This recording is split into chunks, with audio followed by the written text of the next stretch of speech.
ओम नमः श्री परमहंसास्वादितचरणकमलचिन्मकरन्दाय भक्तजनमानसनिवासाय श्रीरामचन्द्राय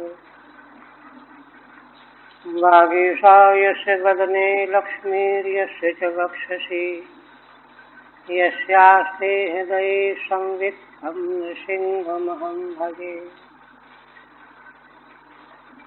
विश्वसर्गो विसर्गादि नवलक्षणलक्षितम् श्रीकृष्णाख्यं परं धाम जगद्धाम नमामि तत्।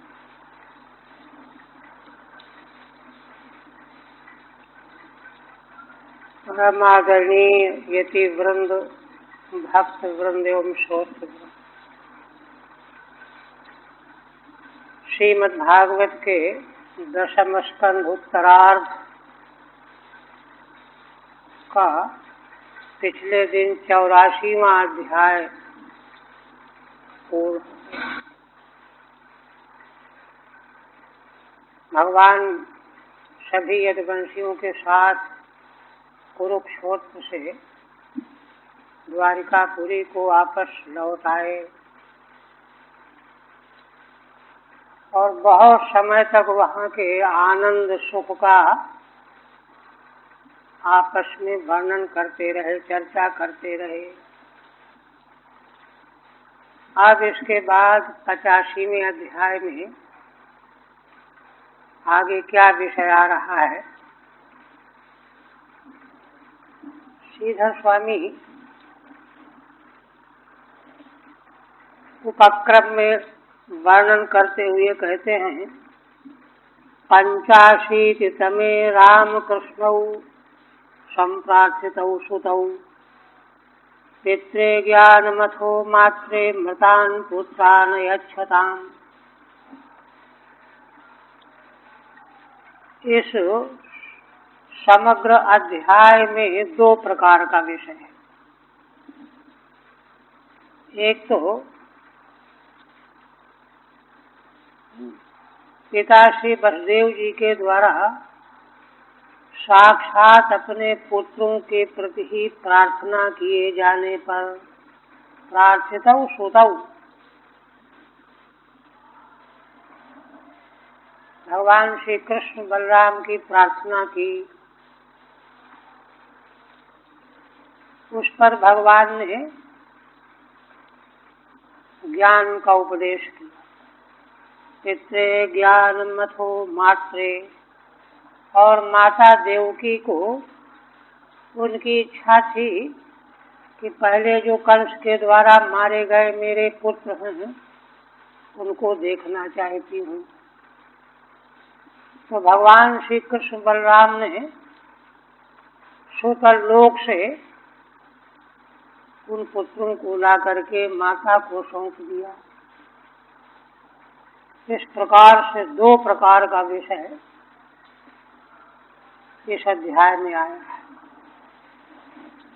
अब इसकी संगति बताते हैं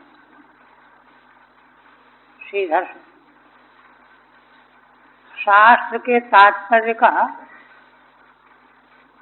रहस्य जानने के लिए संगति की बहुत उपयोगिता है। न्याय दर्शन के आचार्यों ने संगति के 6 भेद किए। शोधा संगति ऋष्यते, 6 प्रकार की संगति। सप्त संगोपोद्घाता हेतुता अवसरस्तथा,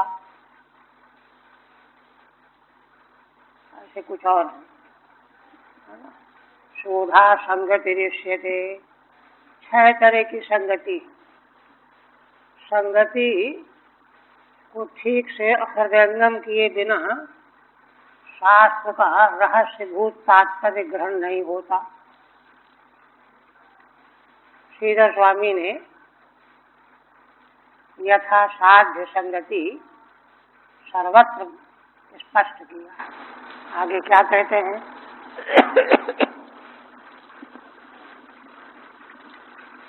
कहते हैं, नंदयित्वा कुरुक्षेत्र यात्रायां सुहृदो बहुर तत्वज्ञानम ततः पित्रो आदिशन् मृतसूनुभिः श्री भगवान के द्वारा कुरुक्षेत्र की यात्रा में सारे संसार के सुहृदों को आनंदित किया गया। बहून सुहृदः है ना, कुरुक्षेत्र यात्रायाम नंदयित्वा, भगवान के द्वारा सब आनंदित किए गए। कौरव, पांडव, कुरु, पांचाल, वहाँ सारा वर्णन किया गया पिछले अध्याय में कि आगंतुक राजाओं ने भगवान की महिमा का ही गुणगान किया। तो भगवान जो हैं सबको आनंदित करने वाले हुए। सुहृदो बहुन तत्व ज्ञानम ततः पित्रो। इसके बाद भगवान अब आगे पिता को तत्व ज्ञान एक और उनके मृत पुत्रों का ला करके सौंपना। पित्रों में द्विवचन है, तो पिता वसुदेव को तत्व ज्ञान और माता देवकी को मृत पुत्रों को सौंपना। ये भगवान के चरित्र व्यक्त किए गए हैं। उत्तरोत्तर शास्त्र असल में उत्तर की ओर जब बढ़ता जाता है तो उसकी गंभीरता बढ़ती जाती है। इसलिए उत्तरोत्तर है ना, शास्त्रीय सिद्धांतों का रहस्य आगे बढ़ता चला जा रहा है। अब मूल में देखिए, श्री बादरायण उवाच। देखिए श्रीमद् भागवत शास्त्र की विलक्षणता देखिए कि कहीं तो प्रायः सुख उवाच या सूत उवाच से कहते हैं, और कहीं कहीं पर बादरायण रिवाज। बादरायण का अर्थ वही है भगवान सुखदेव जी। बादरायण से अपत्यम बादरायणी, बादरायण भगवान व्यास के पुत्र। तो पिता के साथ में मिला करके उवाच कहने का मतलब क्या है? उसका अभिप्राय यह है कि भगवान की जो अत्यंत रहस्यमयी लीलाएं हैं उनको सर्वज्ञ साक्षात भगवान व्यास तो भगवान के अवतार ही हैं, अंशावतार हैं। तो अंशावतार भगवान के पुत्र सुखदेव जी के द्वारा उनका वर्णन किया जा रहा है। इसलिए उनकी प्रामाणिकता, उनकी यथार्थता और उनकी रहस्यमयता ध्यान में रख लेनी चाहिए। तो श्री बादरायण उवाच, बादरायण माने भगवान सुखदेव जी बोले, अथैकदात्मजौ प्राप्तौ कृतपादाभिवन्दनौ वसुदेवोऽभिनन्द्याः प्रीत्या संकर्षणाच्युतौ। श्री भगवान सुखदेव जी कहने लगे कि हे राजन परीक्षित को, अथ माने एतदनंतरम, एक दिन की घटना है कि जब वसुदेव जी के पास उनके दोनों पुत्र भगवान श्री कृष्ण बलराम आए और उनके चरणों में वंदना की। रोज ही करते थे, रोज वंदना करते थे, उस दिन भी आए। तो वसुदेव जी बड़े प्रसन्न होकर के और उनको भी प्रसन्न करते हुए अभिनंद, उनको प्रसन्न करते हुए वसुदेवाभिनन्द्या प्रीत्या संकर्षणाच्युतौ, भगवान संकर्षण बलराम जी और अच्युत भगवान श्री कृष्ण दोनों को प्रसन्न करते हुए उनसे कहने लगे, अच्छा कैसे प्रसन्न करते हुए कहने लगे? क्या और दिन प्रसन्न करते हुए नहीं कहते थे क्या? तो देखिए यहाँ वैदिक दर्शन का एक रहस्य है। वह रहस्य यह है कि एक तो ये समग्र विश्व ब्रह्मांड वृक्ष के रूप में निरूपित किया गया है वेदों में, श्रीमद् भगवद गीता में ऊर्ध्वमूलमदः शाखमस्त्वत्थं प्रादुरव्ययम् छंदांसि यस्य पर्णानि यस्तं वेद स वेदवित्, और श्रीमद् भागवत के अग्रिम स्कंध में 11वें स्कंध में भगवान स्वयं संसार वृक्ष का वर्णन करेंगे उद्धव जी के समक्ष, उसका रहस्य बताएंगे। एक अच्छा देखिए, वैदिक सिद्धांत के अनुसार सृष्टि के अंतर्गत समष्टि और व्यष्टि दो प्रकार का विभाग है। समष्टि का अलग अलग अंश ही व्यष्टि है। समग्र ब्रह्मांड एक समष्टि है, सारा विराट प्रपंच, और उस प्रपंच में रहने वाले जितने भी प्राणी हैं, जीव, देवता, दानव, मानव, पशु, पक्षी, सब, वे सब एक एक व्यष्टि। उनको उनके लिए ही तो संसार बना हुआ है। तो समष्टि के रूप में भगवान ने जिस संसार को रचा, उपनिषद मधु विद्या कांड, तो समग्र जीवों के कर्मों के फल स्वरूप ब्रह्मांड की रचना भगवान के द्वारा की गई है।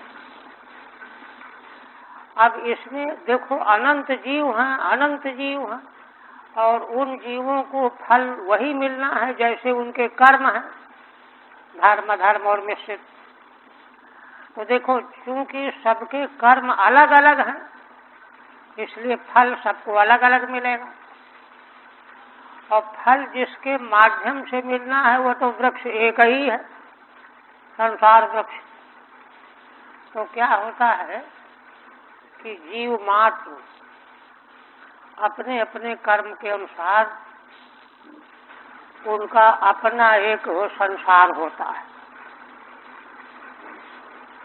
जिन लोगों ने पंचदशी का अध्ययन किया है वो समझ सकते हैं कि वहाँ स्वामी विद्यारण्य जी ने ईश्वर कृद्वैत और जीव कृद्वैत, जीव कृद्वैत को मनोमय कहा है, और वहाँ उन्होंने विवेचना करते हुए स्पष्ट किया है ईश्वर कृत द्वैत से कोई बंधन नहीं, कोई क्लेश नहीं, सारा बंधन, सारा उपद्रव जीव कृत द्वैत से है। जीव ने जो अपने मन के द्वारा संसार कल्पित किया है, उसका अपना अपना संसार है। तो देखिए, जीव कृत द्वैत जो होता है वह व्यष्टि जगत हुआ, सबका अपना अपना। हम अपनी दृष्टि से संसार को देख रहे हैं, दूसरा अपनी दृष्टि से देख रहा है, तीसरा अपनी दृष्टि से देख रहा है। तो इस तरह से उनके सबके संसार अलग अलग हो गए। व्यष्टि संसार प्रत्येक जीव का अलग अलग हो गया। उस व्यष्टि संसार जो प्रत्येक जीव का अलग अलग है, उसकी रचना यदि शास्त्र वेद के अनुसार अगर की जाए तो क्या होगा कि वह धर्ममय वृक्ष व्यष्टि रूप में प्रकट होगा। प्रत्येक मनुष्य को, जीव को, जो जीव रूप में, व्यष्टि रूप में है, उसको शास्त्र की आज्ञा के अनुसार अपना संसार, द्वैतमय संसार, यथा वेद शास्त्र उसको बनाना चाहिए। माने धर्ममय वृक्ष बनाओ। अगर सुख चाहते हो, जीवन का अंतिम लक्ष्य चाहते हो, तो धर्ममय संसार अपना बनाओ। उसके बनाने से जो है जीवन सुखमय तो होगा ही, और धीरे धीरे वह अंतिम जीवन के लक्ष्य की ओर पहुंचता चला जाएगा। तो इस तरह से श्री वसुदेव जी अभी तक भगवान श्री कृष्ण बलराम को पुत्र ही देखा करते थे। देखिए उनका जो धर्म है, संसार है, उनका अपना बनाया हुआ द्वैतमय संसार, उसमें उत्कर्ष क्या आया? यज्ञ करने के बाद यज्ञ किया, जब ऋषियों की आज्ञा से साधन किया तो उनका चित्त अत्यंत विशुद्ध हो गया। असल में मल, विक्षेप और आवरण, ये तीन दोष ही जीव को अपने पारमार्थिक स्वरूप से अलग किए रहते हैं, अगड़म बगड़म देखता रहता है। तो ये तीनों दोषों की निवृत्ति के लिए त्रिकांड, वेद, कर्म, उपासना और ज्ञान कांड है। तो उसके द्वारा जब वह दोष निवृत्त हो जाता है तो दृष्टि शुद्ध हो जाती है। शुद्ध दृष्टि से वस्तु यथार्थ रूप में दिखाई देने लगती है। तो श्री वसुदेव जी की दृष्टि में परिवर्तन आ गया, माने दृष्टि शुद्ध हो गई। शुद्ध हो करके अब उनको वही संसार जो पहले और तरह से दिखाई देता था, अब नए तरह से दिखाई देने लगा। ये गंभीरता है। वैदिक दर्शन की दृष्टि से शास्त्र उत्तरोत्तर जितना गंभीर होता जाता है, रहस्यमय होता जाता है, उसका रहस्य इसी प्रकार का है। तो इसलिए कहते हैं कि नंदयित्वा, इसलिए वसुदेव जी भगवान से अब जो कुछ कहेंगे, कहते तो रोज ही थे, भगवान तो रोज ही उनको प्रणाम करते थे, माता पिता को, किंतु आज क्या कहेंगे जरा देखिए। उससे भगवान को बड़ा आनंद मिलेगा। आनंद असल में मिलेगा क्या? भगवान के पास कोई आनंद कहीं बाहर से आया हुआ थोड़े होता है। माने आनंदित होने का मतलब संसार को सुखी करके भगवान आनंदित होंगे कि हमारे पिताजी अभी तक जो भ्रांत थे तो उनको एक रास्ता मिला, इससे आनंद आया।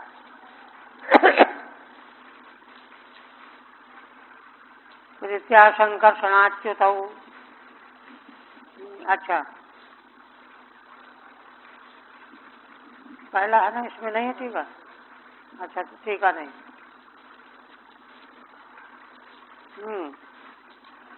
पहले उपक्रम, मुनि नाम सा बचा श्रुत्वा पुत्रोर्धाम सूचकम तद वीर्यजात विश्रम्भ परिभाष्याभ्यभाषत। भगवान सुखदेव जी कहते हैं कि ये वसुदेव जी में अंतर कैसा आया, क्यों आया?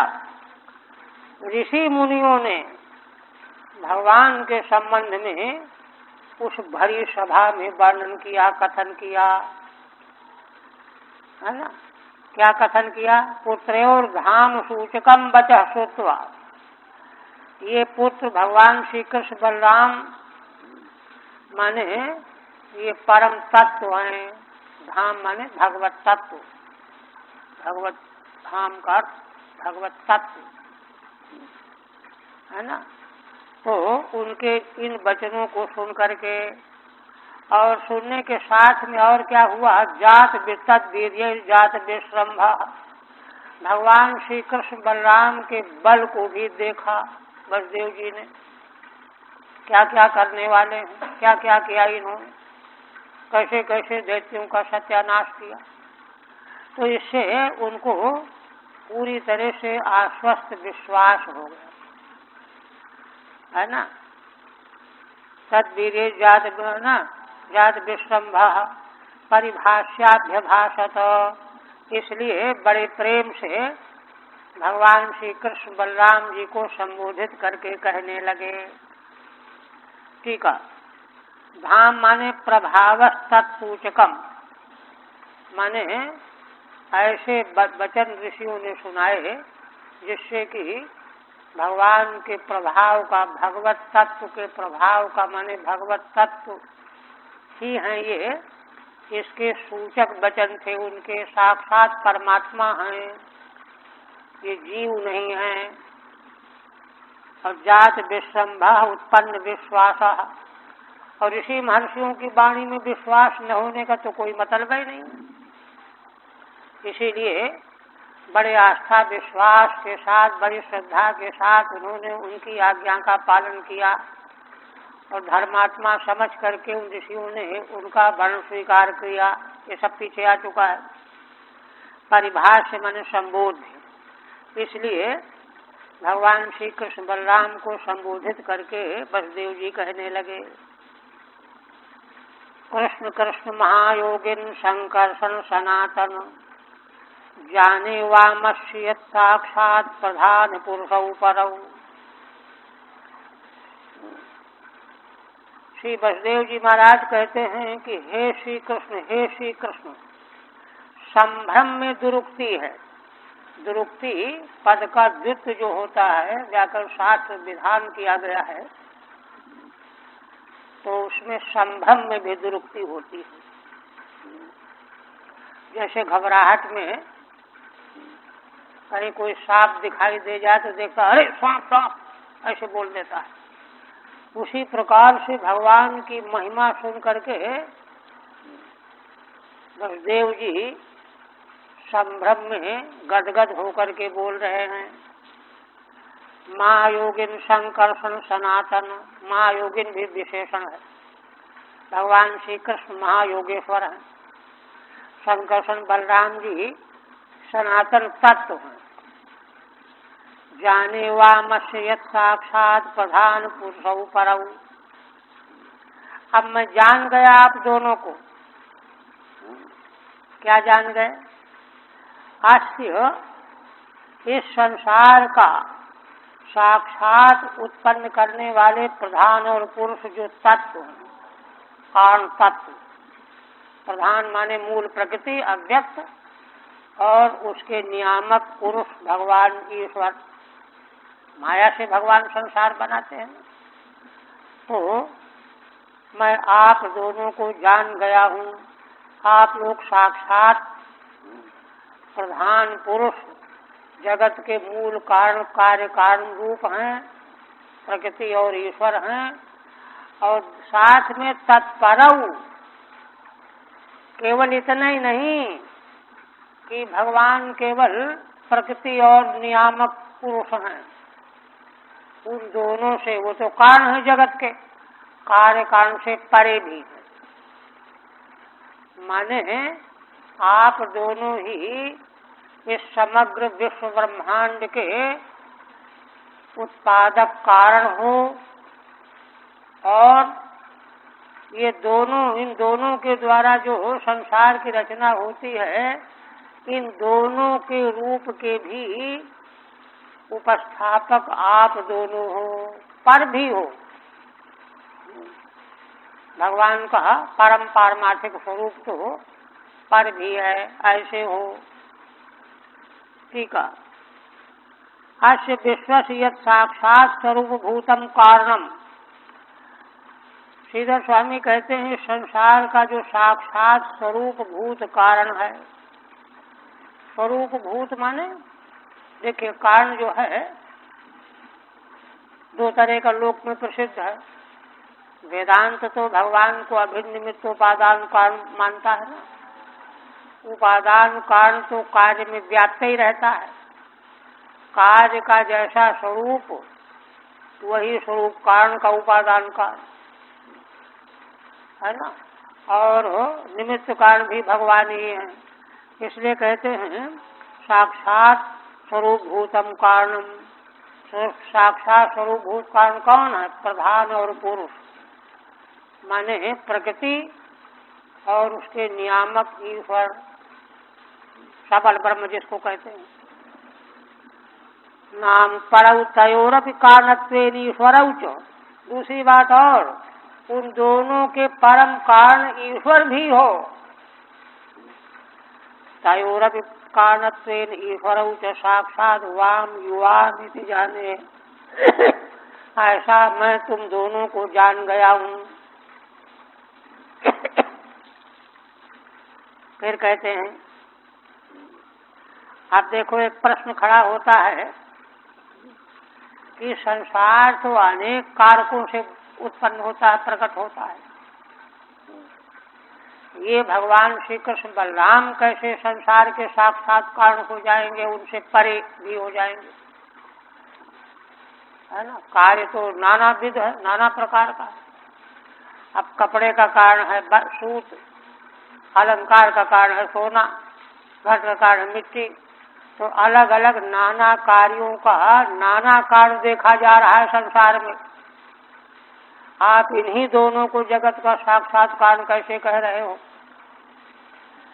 तब इस पर कहते हैं, यत्र येन यतो यस्य यस्मै यद यद यथा यदा स्यादिदं भगवान साक्षात प्रधान पुरुषेश्वरः।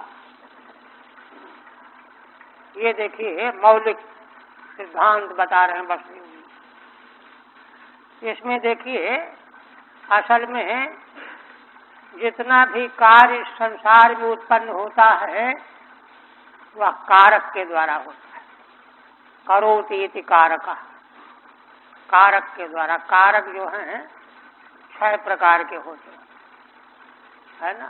कर्ता, कर्म, कर्ण, संप्रदान, अपादान, अधिकरण। संबंध कारक नहीं है।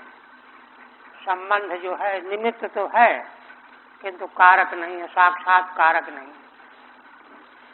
तो कारकों के द्वारा सारी क्रियाएं होती हैं। तो संसार रूपी जो कार्य है ना, इसके जो जितने कारक हैं वे कारक आप ही दोनों हो, इस तरह से कहते हैं। यत्र में देखिए अधिकरण कारक, है ना, सप्तम में अस्त्र प्रत्यय हुआ है। ये इनमें तृतीया, तृतीया व्यक्ति कर्ता कारक में भी होती है और कर्ण कारक में भी होती है।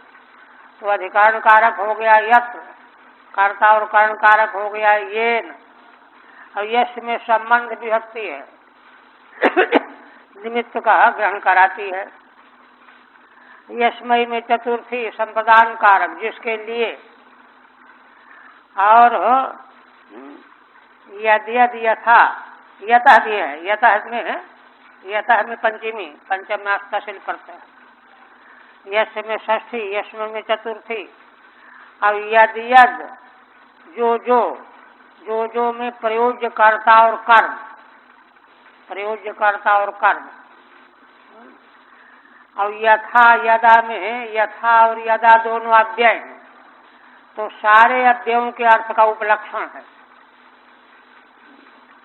स्यात् क्रिया जो है समग्र क्रियाओं का उपलक्षण है।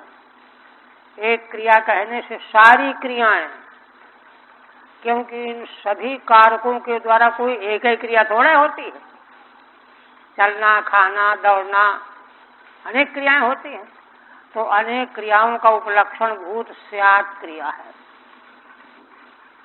इदम माने जो ये जो जगत प्रपंच है, इदम कार्य जातम जगत, जहाँ पर जिसके द्वारा, जिससे और जिस अपादान से, जिससे संबंधित, जिसके लिए, है ना, जब जो कुछ भी किया जाता है, होता है, उत्पन्न होता है, प्रकट होता है, वह सब साक्षात प्रधान पुरुष आप दोनों ही हो।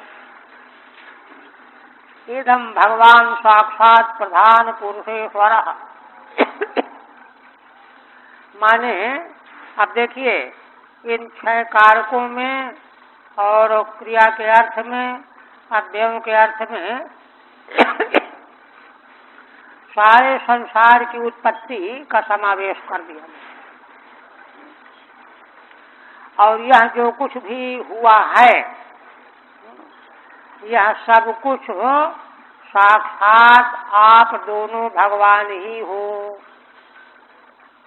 दोनों माने प्रधान पुरुष, मूल प्रकृति और नियामक ईश्वर, और साथ में इन दोनों के नियामक ईश्वर भी हो, इनसे परे भी हो, इनसे परात्पर भी हो।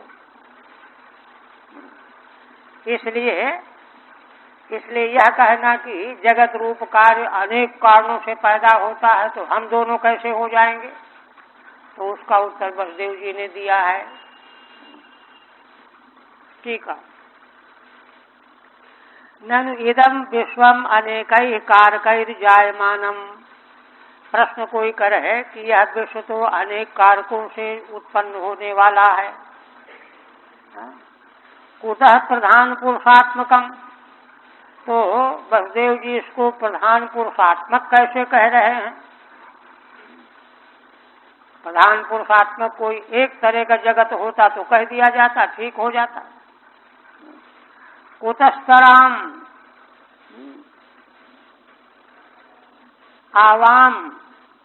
आवाम आवयोः तत्कारणत्वेन ईश्वरत्वम।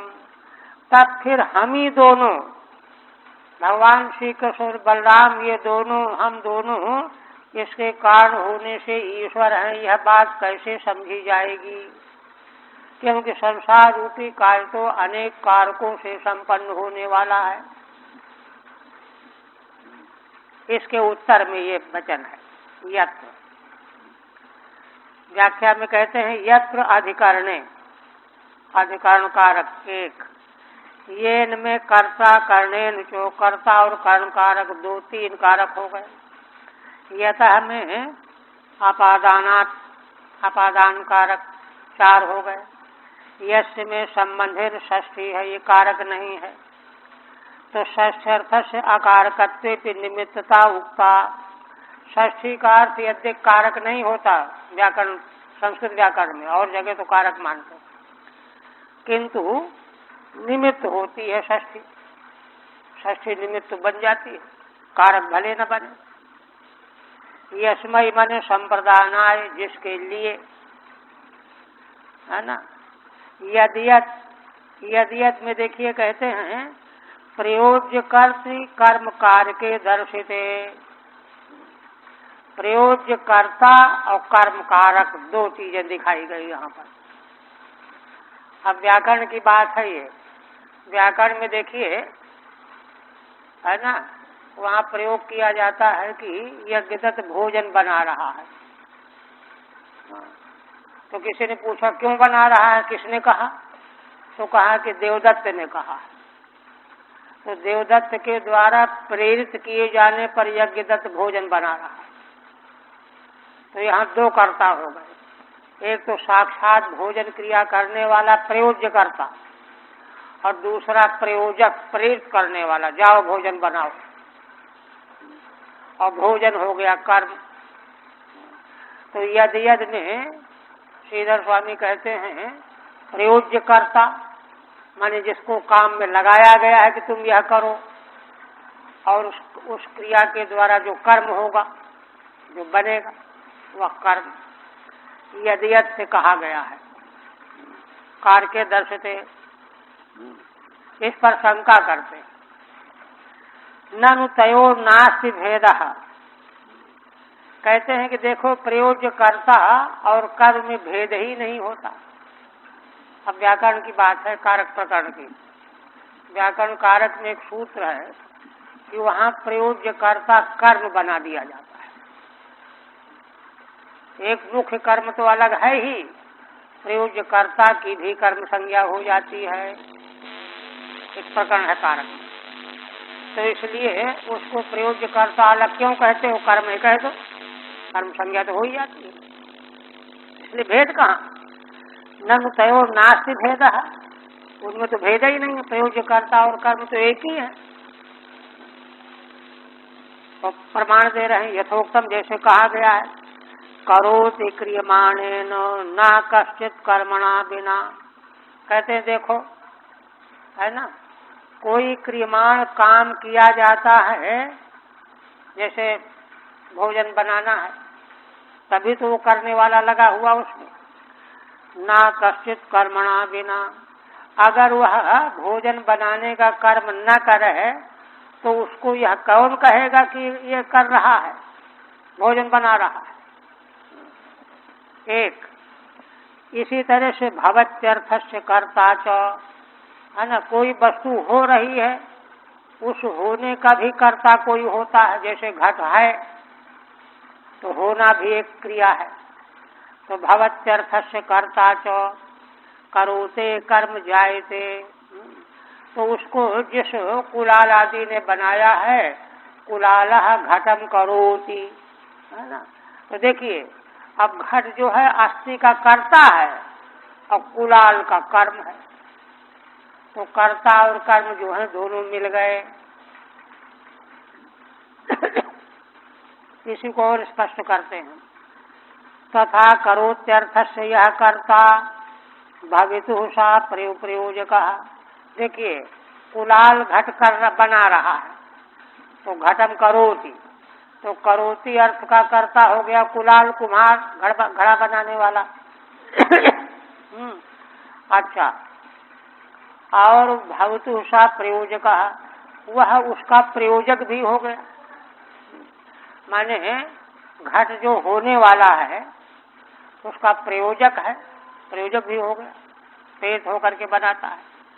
भविता तमपेक्षार्थो प्रयोज्यत्वं प्रपद्यते, इसलिए उसकी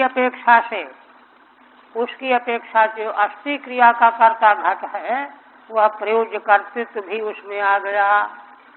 तो श्रीधर स्वामी कहते हैं कि इस तरह से प्रयोज्य कर्ता और कर्म में तो भेद भाई अलगाव दिखाई नहीं देता है, इसलिए दो पद क्यों कहे गए यद यद में,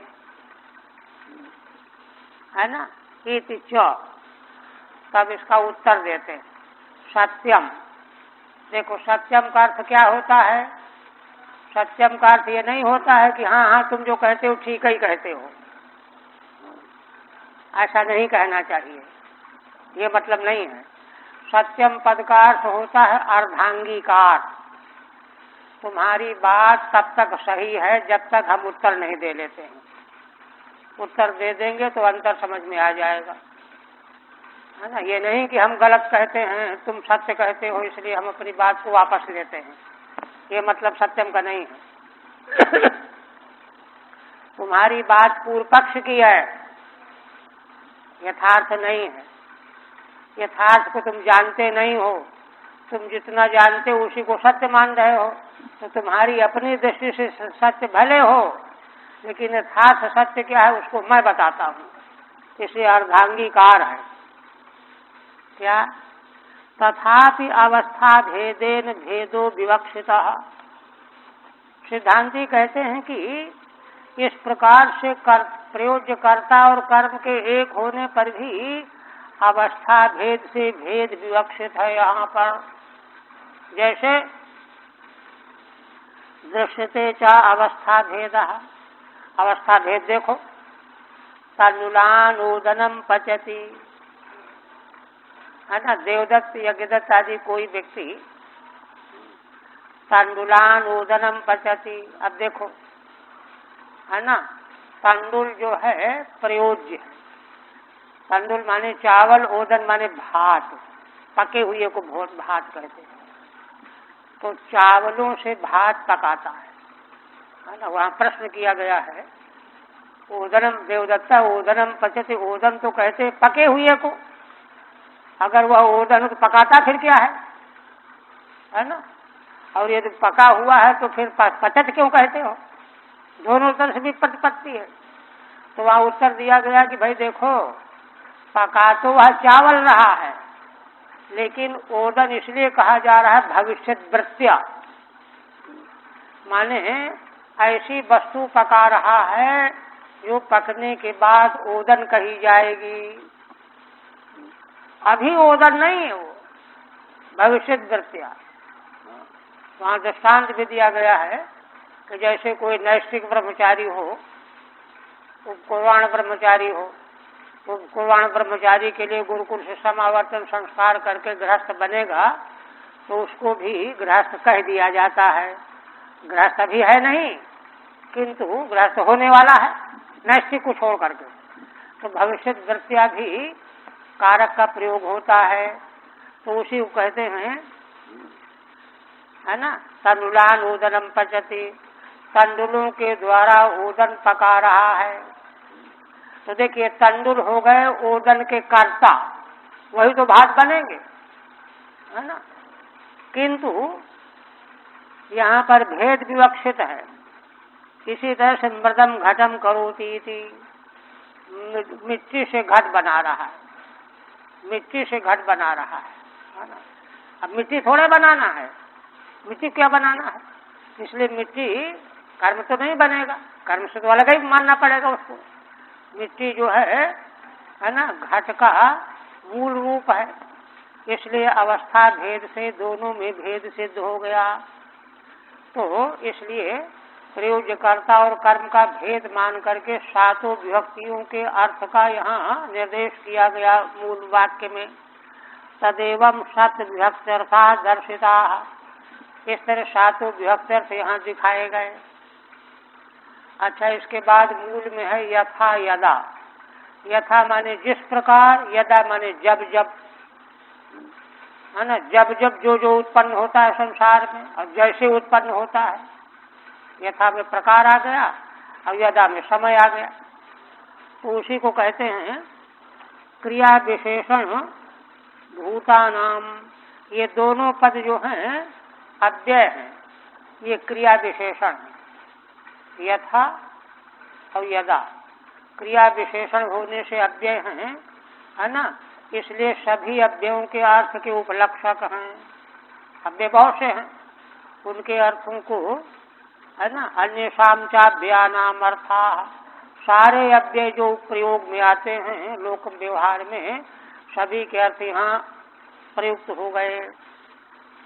इसी तरह से स्यात् की स्यात् क्रिया है, स्यादित क्रिया पदार्थोपलक्षणम।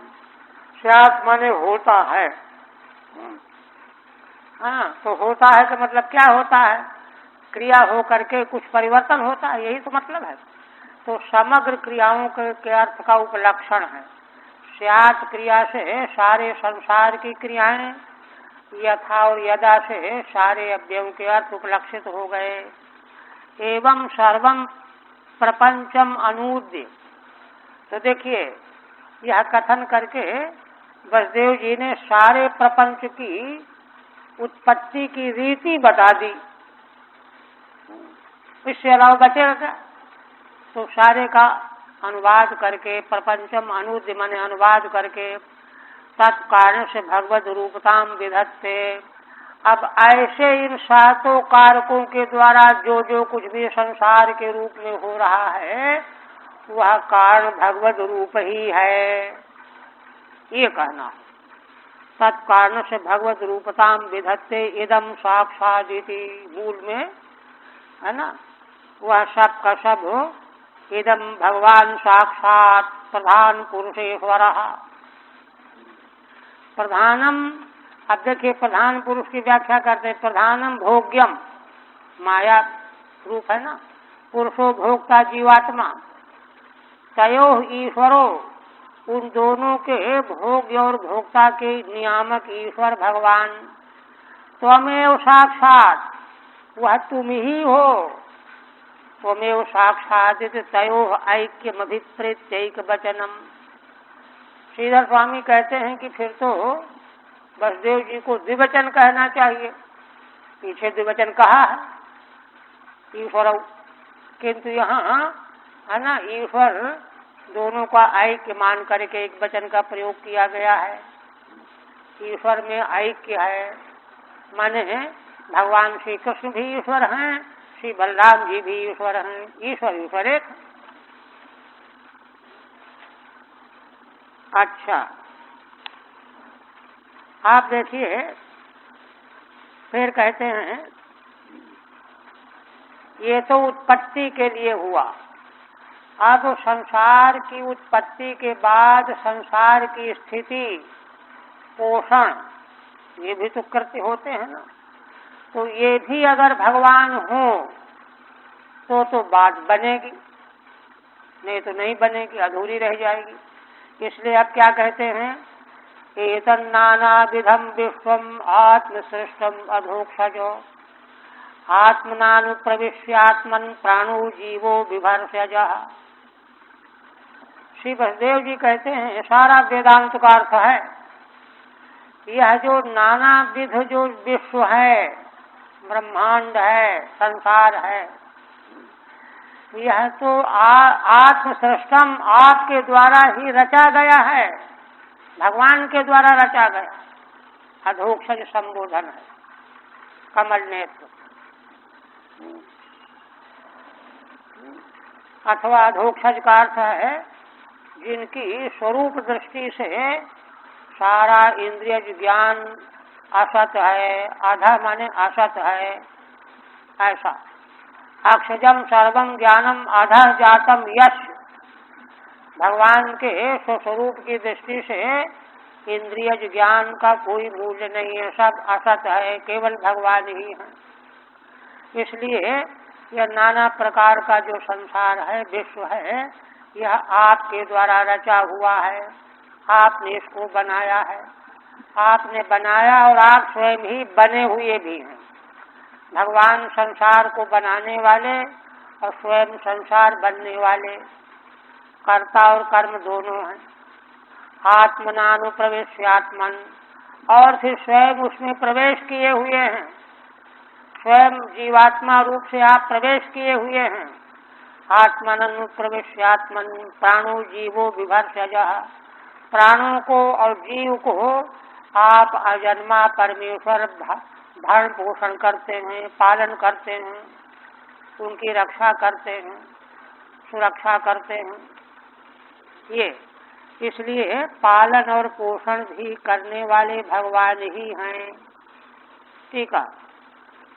किंच धारण पोषण करता त्वमेवेत्याह, माने संसार को उत्पन्न करने वाले, उत्पन्न होने वाले भी भगवान, और इसको धारण करने वाले, पोषण करने वाले भी भगवान आप ही हो। एतद्दीति, हे आत्मन संबोधन है। प्राण क्रिया शक्ति जीव ज्ञान शक्ति, प्राण क्रिया शक्ति प्रधान का उपलक्षण है, जीव ज्ञान शक्ति भोक्ता। संस्वमेव बिभर्षि, माने प्राण के रूप में और जीव के रूप में आप ही इसको धारण करने वाले हो। फिर कहते हैं प्राणादि नाम विश्व सृजाम शक्तियो या परस्यता पारतंत्र्याद वैसादृश्याद द्वयोश्चेष्टैव चेष्टताम। अब देखिए एक शंका फिर उत्पन्न हो रही है। क्या कहने लगे कि प्राण आदिकों के जो क्रियाकलाप हैं, इनमें विचित्र विचित्र प्रकार की शक्तियां हैं। देखिए प्राण शब्द जो है वेदों में इंद्रियों का वाचक भी है, पंच प्राण का वाचक तो इंद्रियों का वाचक, प्राण शब्द ही आया इंद्रियों के लिए। तो देखिए अब नेत्र इंद्रिय शब्द नहीं सुन सकती, कान शब्द सुन लेगा, रूप नहीं देख सकता। तो प्राण तत्व जितने भी हैं इंद्रियां, इनके सबके क्रियाकलाप तो अलग अलग है। तो क्या होगा कि है ना, इसलिए जब इनके क्रियाकलाप अलग अलग दिखाई दे रहे हैं, बिल्कुल अलगाव है। स्वप्न में भी कोई नेत्र से शब्द नहीं सुन सकता, कान से रूप नहीं देख सकता, किसी इंद्रिय का जो विषय है उसके अतिरिक्त दूसरे के द्वारा ग्रहण नहीं हो सकता। इतना अंतर है, इतना भेद है। तो कैसे इन सबों का धारण पोषण करने वाला केवल एक परमात्मा को आप कैसे बता रहे हैं? इस पर उत्तर है बलदेव जी कहते हैं कि देखो प्राणादि नाम विश्व सृजाम, प्राण आदि जो सारे विश्व की रचना करने वाले तत्व हैं, इनमें जो शक्तियां हैं अलग अलग, ज्ञान इंद्रियों में, कर्म इंद्रियों में, अंतःकरण, अलग अलग शक्तियां हैं ना। हाँ, तो इनमें जो शक्तियां अलग अलग दिखाई दे रही हैं, ये शक्तियां इनकी अपनी नहीं हैं, ये भगवान की शक्ति, इनमें कुछ नहीं है, ये भगवान की शक्ति है। परस्यता ता शक्तया परस्य परमेश्वरस्य, ये सारी शक्तियां परमेश्वर की हैं। कहते हैं कि अच्छा, अब कोई कहे कि अच्छा ये तो आपकी कल्पना है, हम तो नहीं मानते भाई इसको। कहते हैं कि मानोगे कैसे नहीं, हेतु है। पारतंत्र्यात् वैसादृश्यात्, एक तो इनमें परतंत्रता है एक, और वैसादृश्य माने है ना विरोध, भिन्नता। इनमें केवल चेष्टा चेष्टा दिख रही है ना। अब जैसे देखिए, अब आप जो सोचेंगे कि आंख से हम देखते हैं तो आंख देखने का काम करती है, देखने की शक्ति आंख में है, कान में सुनने का, शब्द सुनने की शक्ति है। तो कहते हैं, बलदेव जी कह रहे हैं कि देखो दिखता तो ऐसा है, आगे उदाहरण देंगे कि तिनका को हवा उड़ा रही है, तो देखने वाला सोचेगा कि देखो तिनका कितनी तेजी से चला जा रहा है, उड़ जा रहा है। लेकिन वस्तु स्थिति क्या है? तिनके में कुछ भी नहीं है, वो तो हिल भी नहीं सकता, हवा उसको उड़ा रही है। यही स्थिति सारी इंद्रियों की, प्राणों की है। स्वयं इनमें कुछ भी सामर्थ्य नहीं है। आंख देखती हुई, कान सुनता हुआ दिख भले रहे हैं, जैसे तिनका उड़ता हुआ दिख रहा है तो सोचने वाला सोचता कि तिनका बड़ा बलवान है, जो कितना दौड़ा चला जा रहा है, किंतु ऐसा नहीं। और ऐसे ही इन प्राणों में जो भी ग्राहक शक्ति सामर्थ्य है वह इनकी अपनी नहीं है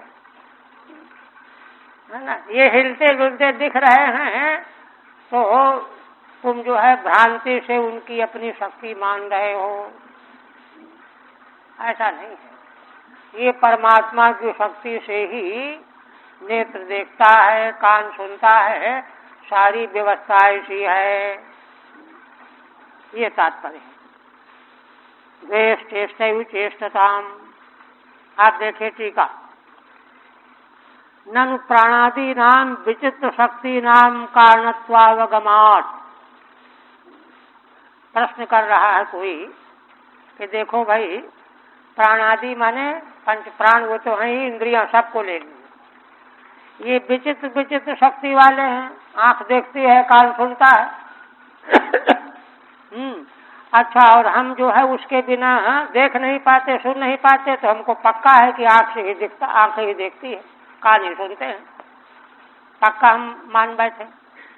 अवगमात् कथम परमेश्वर सैव कारणत्वेन। इसलिए फिर आप यह क्यों कहते हो कि परमेश्वर ही धारण पोषण का कारण है? सर्वात्मकत्व उच्यते, सर्वात्मक परमेश्वर को आप क्यों कह रहे हो?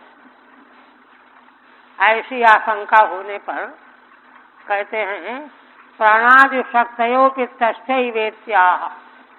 अरे भाई, प्राणादि में जो शक्तियां हमको दिखाई दे रही हैं वे उनकी अपनी नहीं है, वो सब उधार है, भगवान की, परमेश्वर की। प्राणादीनामिति प्राणः सूत्रम तदादीनाम विश्व सजाम। देखिए, प्राण को सूत्र वेदों में कहा गया है, वहीं से क्रिया शुरू होती है ना। महत्तत्व और सूत्र, सूत्रात्मा है ना। महत्तत्व जो ज्ञान, समष्टि ज्ञान है, बुद्धि, और सूत्रात्मा प्राण। तदादि नाम विश्व सजाम, यही सब मिल करके संसार को बनाते हैं। विश्व कारणा नाम, तो विश्व के कारण जो हो सूत्रात्मा, महत्तत्वादि या शक्तियां, इनमें जो शक्तियां हैं ता परस्य परम कारणस्य ईश्वरस्यैव। वे सारी शक्तियां परम कारण ईश्वर की ही हैं, इनकी अपनी नहीं है। कुतः पारतंत्र्यात्, कहते हैं भाई ये सब परतंत्र हैं, पराधीन है ना। यथा वेद शक्ति न बाणस्य, दृष्टांत दे रहे हैं। जैसे बाण से कोई लक्ष्य भेदता है तो लक्ष्य भेदने की शक्ति बाण की अपनी नहीं है, वो तो चलाने वाले की है। आप ही तो पुरुष से तद्वदित्यर्थ, वो तो बाण चलाने वाले पुरुष की शक्ति है। ननु भगवतः प्राणादि वर्गस्य च स्वातंत्र्यमेव किम न स्यात्। तो फिर एक शंका किया बारी की कि ऐसा करो भगवान को स्वतंत्र अलग मानो और इन प्राण आदिकों को अलग मान लो। दोनों अपना अपना काम करने वाले होंगे, इनकी शक्ति को स्वतंत्र मान लो। कहते नहीं, ये नहीं हो सकता। क्यों? वैसादृश्याद् द्वयोरिति, इन दोनों में, ईश्वर में और इन प्राण आदिकों में वैसादृश्य है। वैसादृश्य माने विरूपता, जमीन आसमान का अंतर। और चाहे अंधकार प्रकाश का तरफ से वैसादृश्य है। कैसा? चेतना चेतनत्वेन विसदृशत्वाद्वयोः, ईश्वर तो चेतन है और प्राणादि सब अचेतन है। तो जो अचेतन जो पदार्थ है उसमें स्वयं शक्ति कहाँ रहेगी? अचेतन का तो लक्षण ही है, अचेतन न अपने को जानता न दूसरे को जानता। तो जैसे घड़ा न अपने को जानता कि मैं घड़ा हूँ, न दूसरे घड़े को जानता कि ये भी घड़ा है। ऐसा अचेतन पदार्थ होता है। तो प्राण आदि सब अचेतन है, वैसादृश्य है। विसदृशत्वाद्वयोः अचेतन प्राणादि वर्गस्य चेतन पारतंत्र में युक्त मित्यर्थः।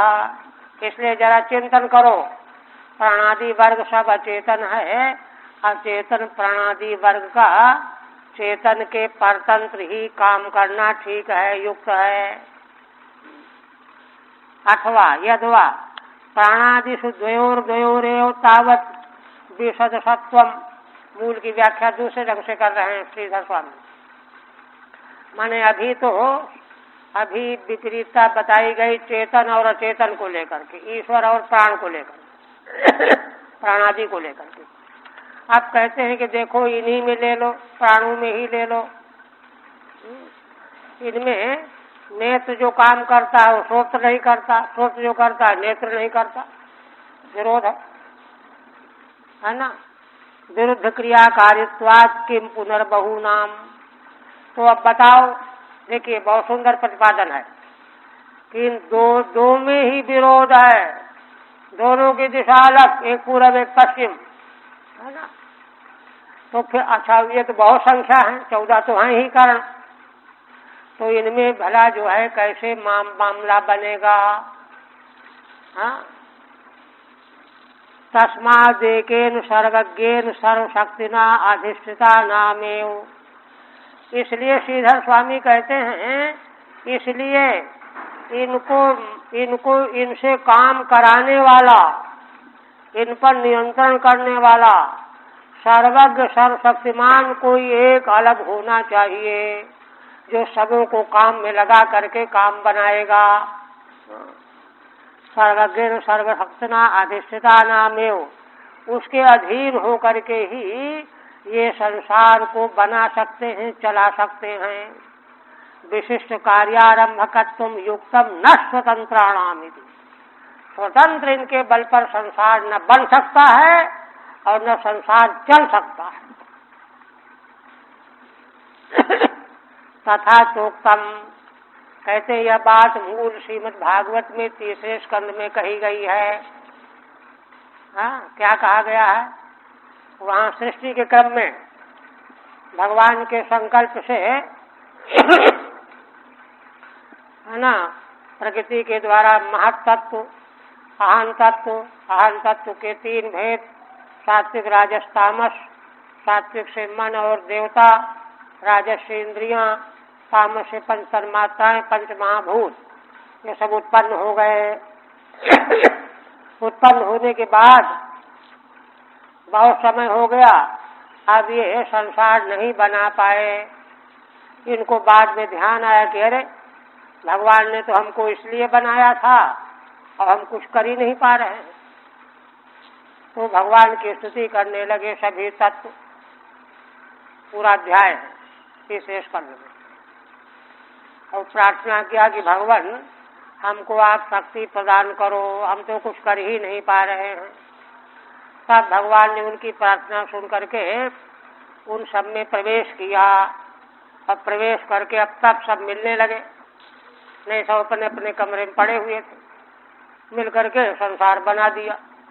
हाँ, ये वहाँ का प्रसंग ला रहे हैं। यदैते संघता भावा भूतेन्द्रिय मनोगुणा। कौन कौन है देखिए, भूत माने पंचभूत, इंद्रियां, मन और तीनों गुण। यदा यतन निर्माणे न शेकुरु ब्रह्मवेत्तम। जब आयतन माने भगवान ने इनको प्रकट किया था कि हमारे लिए है ना विहार तंत्र बनाना था, वहाँ विहार तंत्र शब्द आया है। भगवान के लिए संसार क्या है, विहार तंत्र है, झूला, सावन का झूला। इसको बनाने के लिए भगवान ने इनको लगाया था, लेकिन नहीं बना पाए। न शेकुरु ब्रह्मवेत्तमो तदा संघत्य चान्योन्यम भगवत शक्ति चोदिता। तब स्तुति की, तब भगवान ने प्रवेश किया इन सब में, तब सब मिल गए और मिल करके भगवत शक्ति चोदिता, भगवान की शक्ति के द्वारा प्रेरिमान हो करके सद सत्व उपादाय चो भयम शस्त्रजुर्भ्यदा, है ना, सत और असत को लेकर के, कार्य कारण को लेकर के इस सारे लीला तंत्र भगवान के विहार तंत्र की रचना कर दिया, संसार को बना दिया, ये कथन किया गया है। इसलिए इनको स्वतंत्र सब कुछ करने वाला मानना गलत मान्यता है। इति तथा नानात्वात् स्वक्रिया निशा प्रोचु प्रांजलयो विभूम इत्यादि, वहीं पर कहा गया है। वे नाना होने से है ना, मिल करके क्रिया करने में वे असमर्थ हो गए, तब सब हाथ जोड़ करके भगवान की स्तुति करने लगे। ननु प्राणादीनाम क्रियाकारित्वम शक्ति भावे कुतः स्यात्।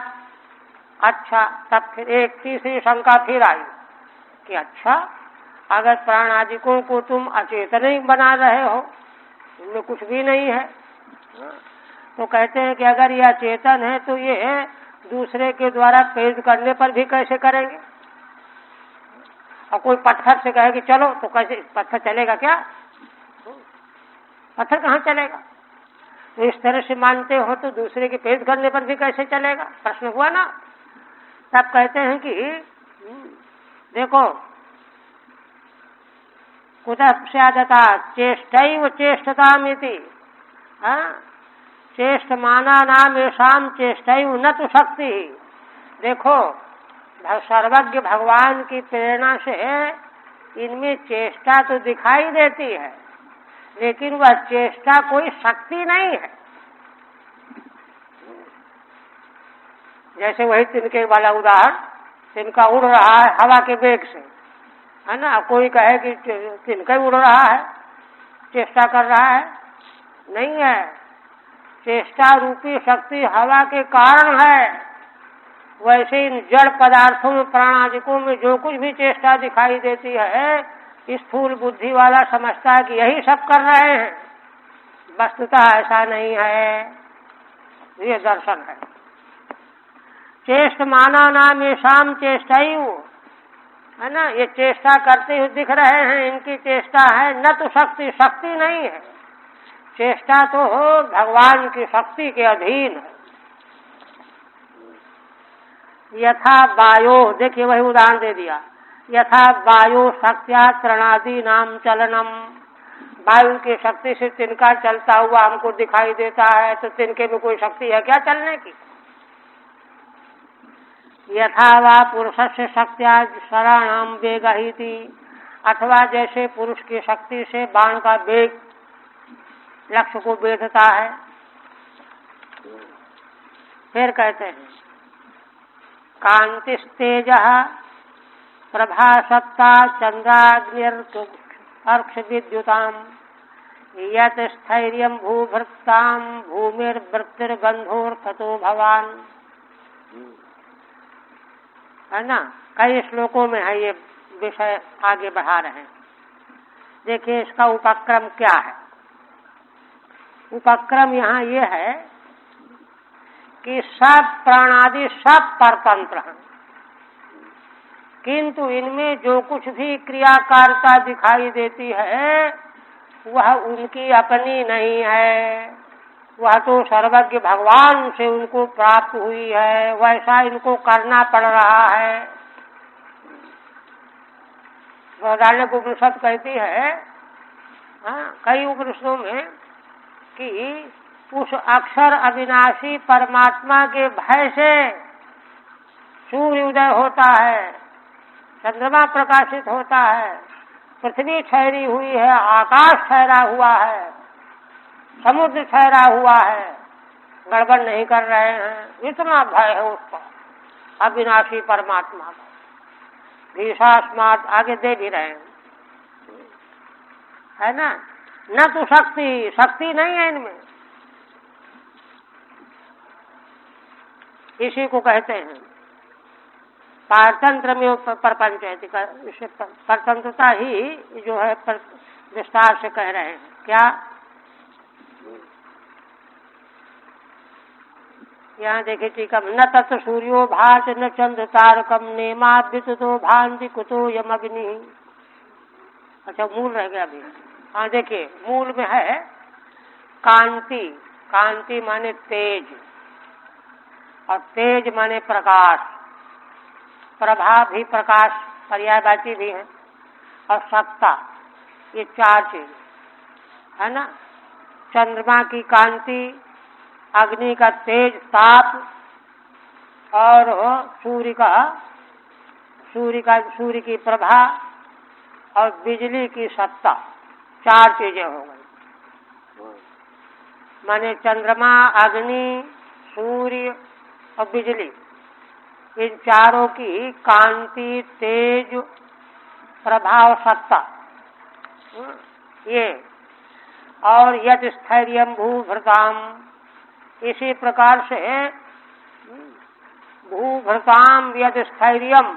देखिए, भूमि में क्या है, भूमि जो है अपने ऊपर सारे पदार्थों को, वृक्षादिकों को धारण किए रहती है, पेड़ों को धारण किए रहती है, पहाड़ों को धारण किए रहती है, और गंध, उसका गंध है।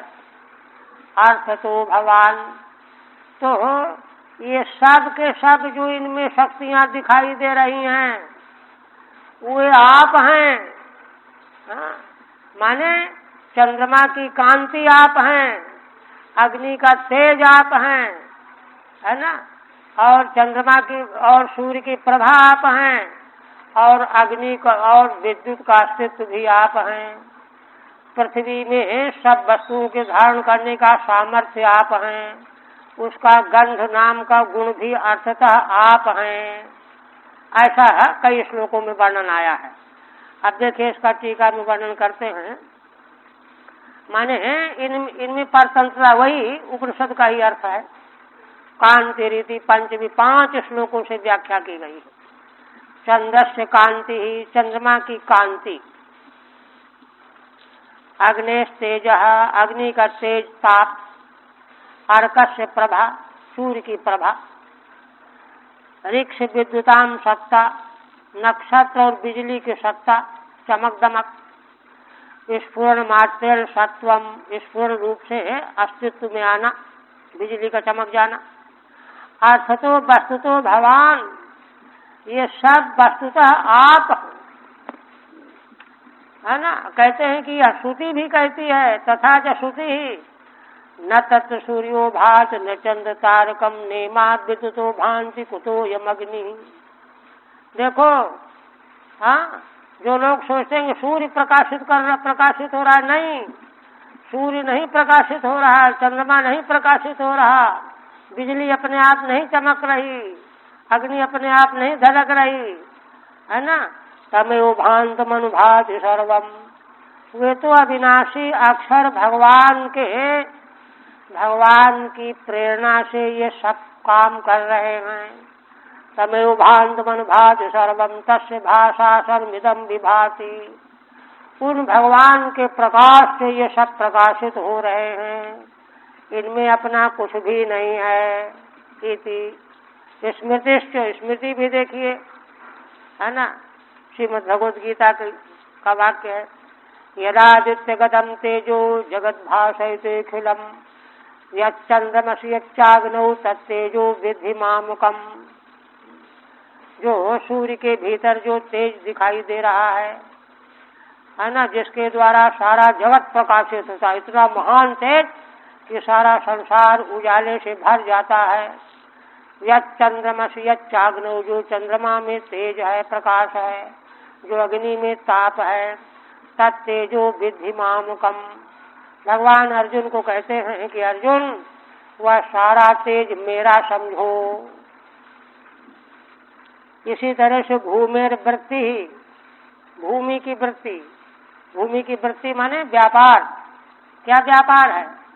प्राणी नाम आधारत्वेन वर्तनम। भूमि जो है सभी प्राणियों को अपने ऊपर लादे हुए है। जैसे सवारी में हम लोग बैठते हैं, वैसे ही पृथ्वी माँ हम सब प्राणी मात्र को अपने ऊपर धारण किए हुए है। ये वृत्ति है भूमि की। यह शक्ति पृथ्वी में कहाँ से आई? भगवान से आई।